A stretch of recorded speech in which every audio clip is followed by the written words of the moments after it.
Hello friends, welcome back to the IELTS master class 5।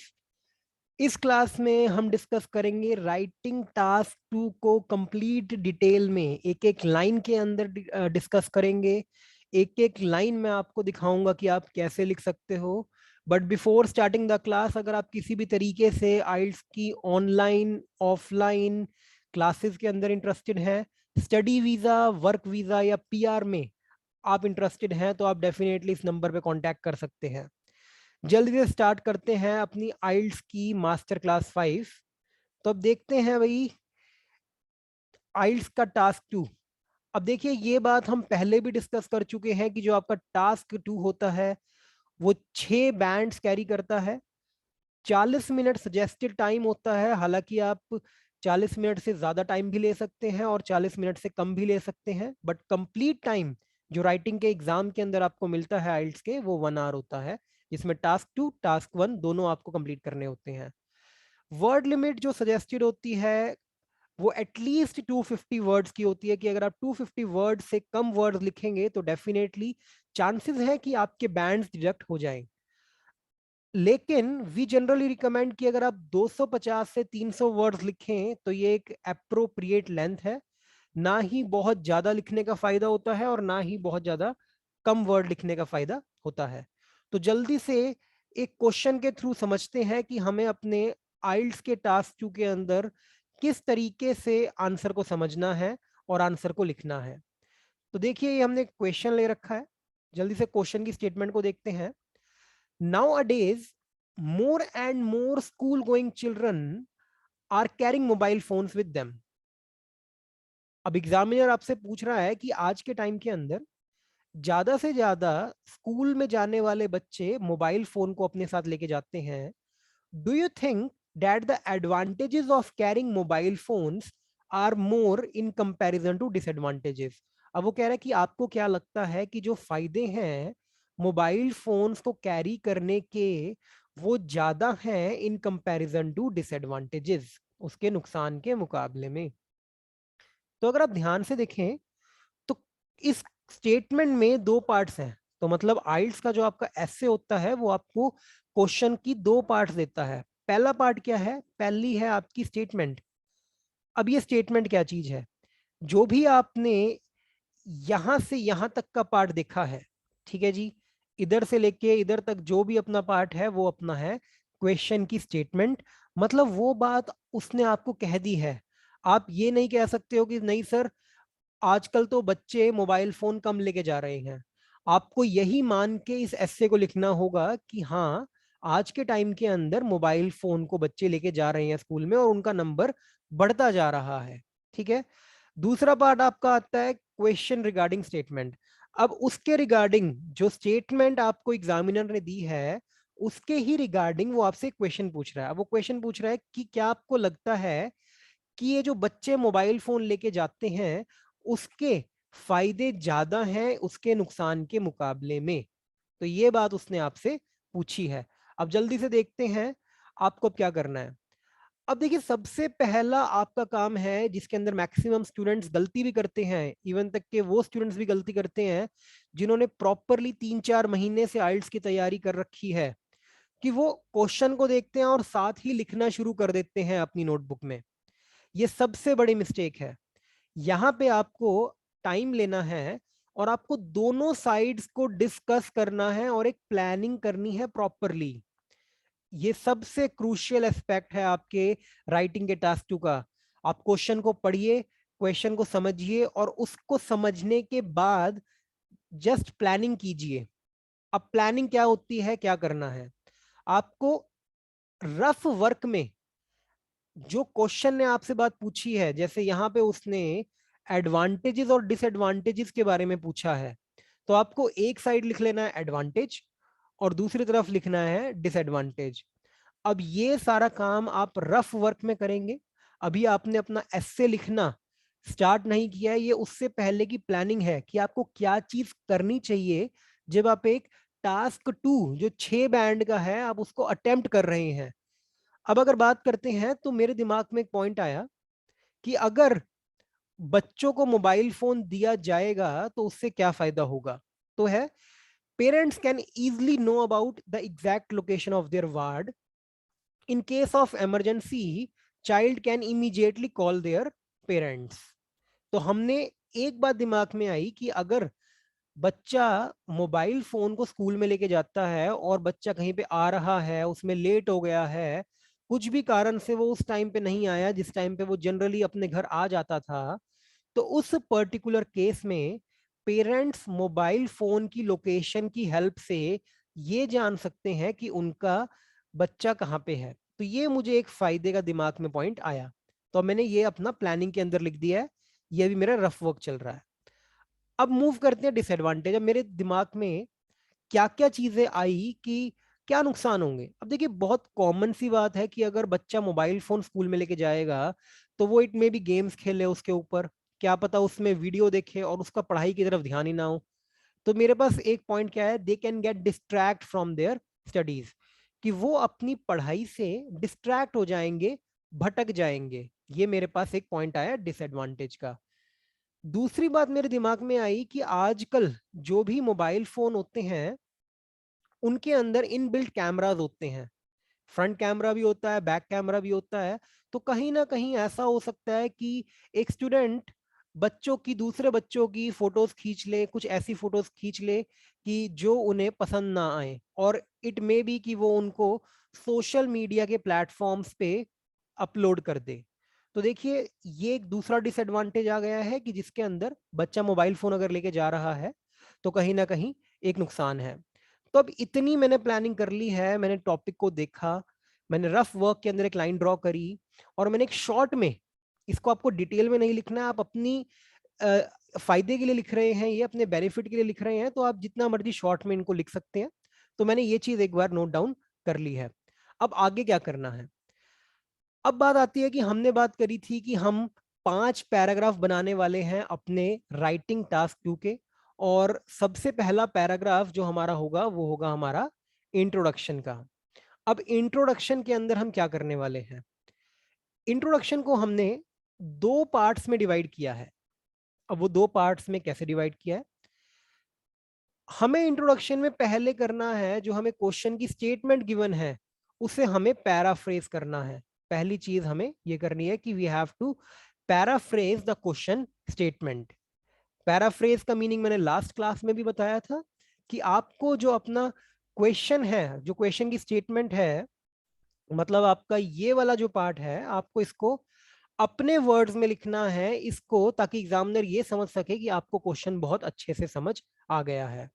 और दूसरा काम है आपका कि आपको ओपिनियन देना है अपना, क्योंकि उसने आपसे पूछा था कि do you think that the advantages are more in comparison to disadvantages. तो दूसरा काम है आपको अपना ओपिनियन देना है कि मुझे ऐसा लगता है कि हाँ एडवांटेजेस ज्यादा हैं, मुझे ऐसा लगता है कि हाँ शायद डिसएडवांटेजेस ज्यादा हैं। तो आपका ओपिनियन कुछ भी हो सकता है, बस आपके पास उसको प्रूव करने के वैलिड आइडियाज होने चाहिए। ठीक है, तो अब देखते हैं कि किस तरीके से हमने पैराफ्रेज किया है। In this techno oriented era, even teenagers have access to personal smartphones and they are taking it with them in their educational institution. अब देखो, हमने एक छोटी सी, एक अच्छी सी शुरुआत दी है कि in this techno oriented era, एक ऐसा एरा जहां पे टेक्नोलॉजी का बहुत इस्तेमाल होता है। इवन टीनेजर्स कि एक ऐसे बच्चे जो अभी 13 साल के हैं, 14 साल के हैं, वो भी अपना पर्सनल मोबाइल फोन या पर्सनल स्मार्टफोन रखते हैं और वो उनको अपने एजुकेशनल इंस्टीट्यूशन के अंदर लेके जा रहे हैं। अब इसके अंदर देखिए मैंने क्या काम किया है, मीनिंग मैंने सेम रखा है जो क्वेश्चन मुझसे पूछा गया था, लेकिन सारे के सारे वर्ड्स मैंने अपने तरीके से मॉडिफाई कर दिए हैं। तो इंट्रोडक्शन के पैराग्राफ को जब आप लिखोगे तो सबसे पहला आपका काम क्या होगा, पैराफ्रेज द क्वेश्चन स्टेटमेंट। ठीक है जी। अब आते हैं दूसरे पार्ट पे। अब मैंने क्या लिखा है, I personally believe that it has more drawbacks and the reasons will be discussed in the upcoming paragraph. अब एग्जामिनर से आपसे पूछा था कि फायदे ज्यादा हैं या नुकसान ज्यादा है, तो आपने कहा कि मेरे को जो पर्सनली लगता है, मेरे according, according to me drawbacks are more, कि मेरे अकॉर्डिंग नुकसान ज्यादा है और उनके रीजंस मैं अपकमिंग पैराग्राफ्स के अंदर बताने वाला हूं।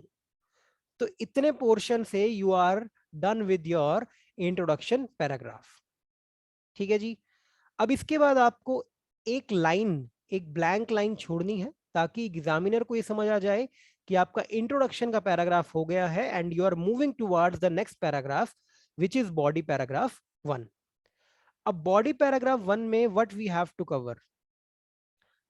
अब बॉडी पैराग्राफ 1 में आपको उस साइड से स्टार्ट करना है जिस साइड आप अपना ओपिनियन दे रहे हैं। जैसे मेरा ओपिनियन बना था कि मुझे ऐसा लगता है कि अगर बच्चे मोबाइल फोन स्कूल में अपने साथ लेके जा रहे हैं तो उसके नुकसान ज्यादा हैं, ड्रॉबैक्स ज्यादा हैं। तो इसके केस में मैं अपना पॉइंट जो रखूंगा इस पैराग्राफ में नुकसान वाली साइड का ही रखूंगा। और उसके बाद मैं क्या करूंगा, मैं इसके अंदर एक मेन पॉइंट डिस्कस करूंगा। जैसे हमने ऊपर 3 पॉइंट्स डिस्कस करे थे, उनमें से एक पॉइंट जो मेरा ड्रॉबैक का होगा, डिसएडवांटेज का होगा, डीमेरिट का होगा, उसको मैं यहां पे डिस्कस करने वाला हूं। तो ये पॉइंट क्या कह रहा है, कह रहा है कि to commence with there are myriad problems student can face by having this gadget। अब ये लाइन बहुत इंपॉर्टेंट है। अब इस सेंटेंस के अंदर हमने क्या कन्वे किया है, हमने कहा है कि शुरू करते हुए there are myriad problems, myriad number of के लिए एक अच्छा वर्ड है, सिनोनिम है उसका, student can face by having this gadget. अब मैंने बिना कुछ किए एग्जामिनर के दिमाग में डाल दिया है कि मैं पहले जो बात कर रहा हूं वो डिसएडवांटेजेस की कर रहा हूं, प्रॉब्लम्स की कर रहा हूं जो स्टूडेंट्स फेस कर सकते हैं अगर वो इस गैजेट को अपने साथ लेके जाएंगे। ठीक है। तो अगर आप ध्यान से देखें तो मैंने हमेशा कोई ऐसा वर्ड का इस्तेमाल किया है एक डिसएडवांटेज वाली चीज को बताने के लिए जो मैंने ऊपर नहीं यूज किया था। क्वेश्चन में डिसएडवांटेज वर्ड था, जब इंट्रोडक्शन में मुझे अपना ओपिनियन देना था तब मैंने ड्रॉबैक वर्ड का इस्तेमाल किया, और यहां पे मैंने प्रॉब्लम स्टूडेंट कैन फेस एक पूरा सेंटेंस ही यूज कर लिया है। तो ये आपको वैरायटी का ध्यान रखना है। अगर आप एक वर्ड को बार बार रिपीट करते रहेंगे तो कहीं ना कहीं आपके बैंड्स डिडक्ट होने के चांसेस काफी ज्यादा हो जाते हैं। अब देखिए फर्स्ट एंड फॉरमोस्ट मैंने कहा पहला और सबसे important challenge which come with it is कि सबसे पहली प्रॉब्लम जो इससे आती है कि अगर वो मोबाइल फोन अपने साथ लेके जाते हैं। तो अब देखिए ये मैंने क्या किया, एक फ्रेज का इस्तेमाल किया फर्स्ट एंड फॉरमोस्ट। जितने भी पोर्शन को मैंने रेड कर रखा है वो आप डेफिनेटली समझिए कि काफी इंपॉर्टेंट है और ये चीजें आपको नंबर दिलाने वाली हैं, बैंड्स दिलाने वाली हैं। तो अब यहां से मैंने साइकोलॉजिकली एग्जामिनर के दिमाग में डाल दिया है कि सर मेरा पॉइंट नंबर 1 अब यहां से शुरू होने वाला है। ठीक है। First and foremost challenge which come with it is it distracts the student from their studies. तो मैंने क्या बात कह दी है कि सर सबसे पहली दिक्कत तो ये आएगी कि जो बच्चे हैं वो शायद अपनी पढ़ाई से डिस्ट्रैक्ट हो जाएंगे अगर वो मोबाइल फोन को अपने साथ लेके जाते हैं स्कूल के अंदर। अब आगे मैं अपनी बात को समझाने की कोशिश कर रहा हूँ, इलेबोरेट कर रहा हूँ। Nowadays, learners are highly inclined towards playing online games such as PUBG, Free Fire, even when their lecture is going on। अब हमने बताया है कि सर आज के टाइम के अंदर जो लर्नर्स हैं, अब स्टूडेंट्स के लिए मैंने दूसरा वर्ड यूज कर दिया, चिल्ड्रन के लिए मैंने दूसरा वर्ड यूज किया है लर्नर, कि जो पढ़ाई करने वाले बच्चे हैं वो आजकल ऑनलाइन गेम्स के अंदर लगे रहते हैं, जैसे कि पबजी हो गई, फ्री फायर हो गई। जब लेक्चर चल रहा होता है तब भी वो ये गेम खेल रहे होते हैं। More over they remain online on social media apps such as Facebook, Instagram and do chatting in classroom। अब मैंने आगे बताया है कि साथ ही साथ वो हर वक्त ऑनलाइन रहते हैं सोशल मीडिया एप्स पे, जैसे कि फेसबुक हो गई है, जैसे कि इंस्टाग्राम हो गई है, और चैटिंग करते हैं क्लास में बैठे ही।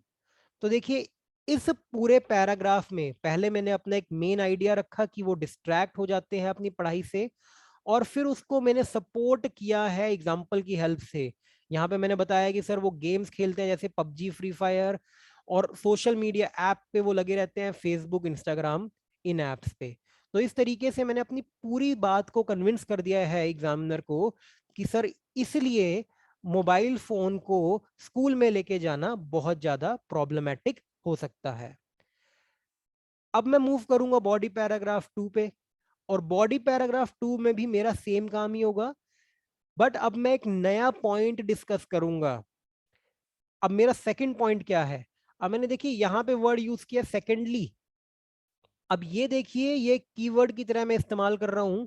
इस वर्ड से मैं एग्जामिनर के दिमाग में डाल रहा हूं कि सर मेरा नया पैराग्राफ आया है, और अब इस नए पैराग्राफ में I am going to discuss a new problem which student can face if they are carrying mobile phone with them. देखते हैं जी ये क्या है। Secondly, these days, smartphones have inbuilt camera within them.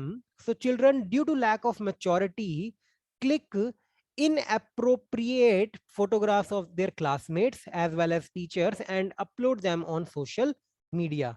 अब दूसरे पॉइंट में मैंने कहा है कि सर आजकल मोबाइल फोन्स के अंदर पहले से ही कैमरा आता है, तो कुछ बच्चे क्योंकि वो इतने मच्योर नहीं होते, इतने समझदार नहीं होते, वो कुछ इनअप्रोप्रिएट फोटोग्राफ्स को क्लिक करते हैं अपने क्लासमेट्स के, अपने टीचर्स के, और उनको अपलोड कर देते हैं सोशल मीडिया प्लेटफॉर्म्स पे।